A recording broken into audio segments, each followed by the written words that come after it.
আসসালামু আলাইকুম, সবাই কেমন আছেন? আলহামদুলিল্লাহ আমি ভালো আছি। চলে আসছি বৃষ্টির মধ্যে ছাদে। কি সুন্দর একটা পরিবেশ, ঝিমিঝিমি বৃষ্টি পড়ছে। বৃষ্টির মধ্যে ছাতা মাথায় নিয়ে হাঁটাহাঁটি করতে ভালোই লাগছে।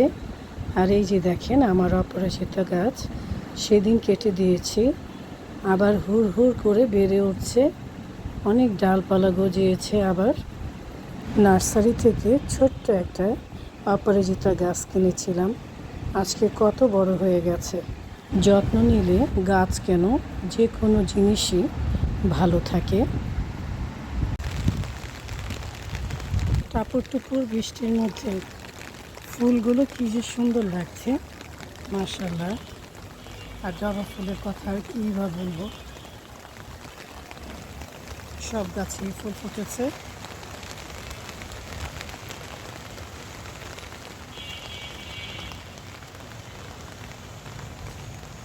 নয়নতারা ফুল তো অল টাইম ফুটে থাকে। আর এই যে ছোট্ট গাছটাও ফুল ফুটেছে, দেখতে কি সুন্দর লাগছে। এই ফুলের গাছটা নতুন এনেছিলাম, অনেক ছোট, এখন দেখেন কত ফুল ফুটেছে।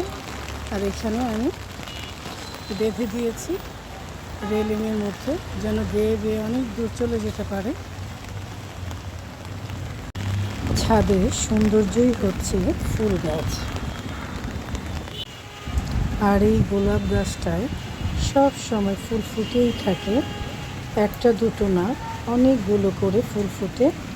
দেখতে কি যে সুন্দর লাগে এই ফুলটা। এই তো সেদিন এই গাছগুলো লাগিয়েছি, একটা লাল বলের মধ্যে দিয়ে আমি এই যে ঝুলিয়ে দিয়েছি। দেখেন গাছগুলো কত বড় হয়েছে, মাশাআল্লাহ।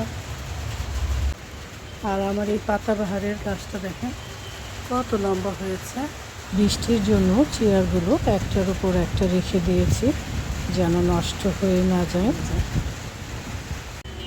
এটাও তো মাশাআল্লাহ দিলে কত বড় হয়ে গেছে, লম্বা হোক। বৃষ্টি পেয়ে আরও মনে হয় বেশি বেশি লম্বা হচ্ছে। গাছগুলো দেখতে কি যে ভালো লাগছে। গাছগুলোর সাথে একটু ভিডিও করে নিলাম, ছবিও তুলে নিলাম। গাছগুলো স্পর্শ করলে মনটা কেমন যেন একটা শান্তি লাগে। আপনাদের ভাইয়াও ঘুরে ঘুরে দেখছে বৃষ্টিতে গাছের কোনো প্রবলেম হয়েছে কিনা।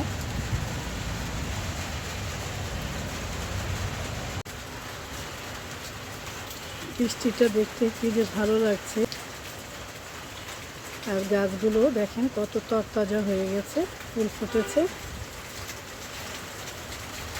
সেই দিন এই অপরাজিতা গাছটা এখানে লাগিয়ে দিয়েছি, আর এইভাবে ওঠার জন্য একটা ব্যবস্থা করে দিয়েছি।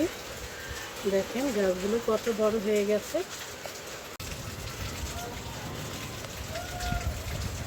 এটা আমি নার্সারি থেকে কিনে এনেছিলাম, এখান থেকে কিছু আমি এই টবটাই লাগিয়েছি। দেখেন এখন কত বড় হয়ে গেছে, মাশাআল্লাহ।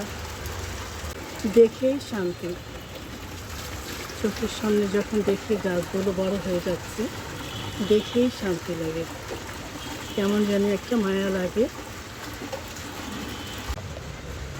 বেশি বৃষ্টি পেয়ে ঢ্যাঁড়স গাছের পাতাগুলো কেমন হয়েছে, অলরেডি ঢ্যাঁড়স ধরেছেও। আমি কিছু পাতা ছেটে দিব, এইভাবে মরা পাতাগুলো।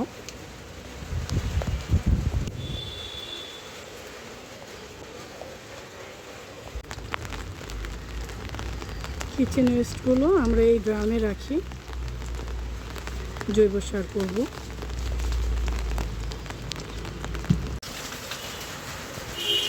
বাতাসও আছে বৃষ্টির সাথে, আজকে আর ভিজবো না, ঘরে গিয়ে আবার রান্না করতে হবে।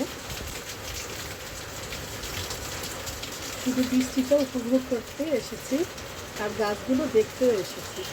ছাদে আসলে কত যে কাজ থাকে, আর ভিডিও বানানোটাও তো একটা কাজ।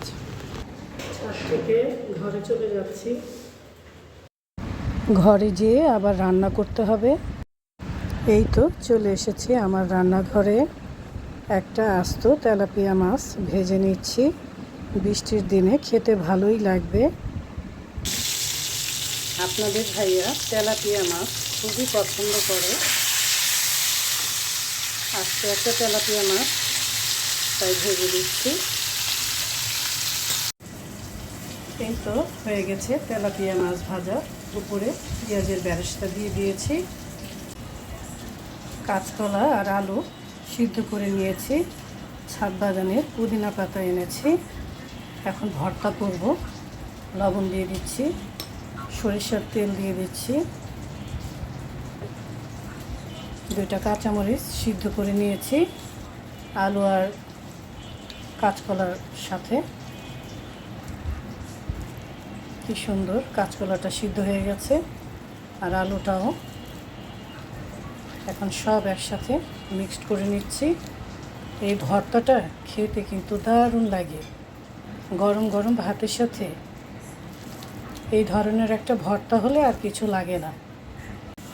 হয়ে গেল কাঁচকলা আর আলু দিয়ে একটা ভর্তা। ছাদ বাগানের পুদিনা পাতা আর কাঁচামরিচও এখানে দিয়ে দিয়েছি। আরেকটা মজার খাবার রান্না করছি।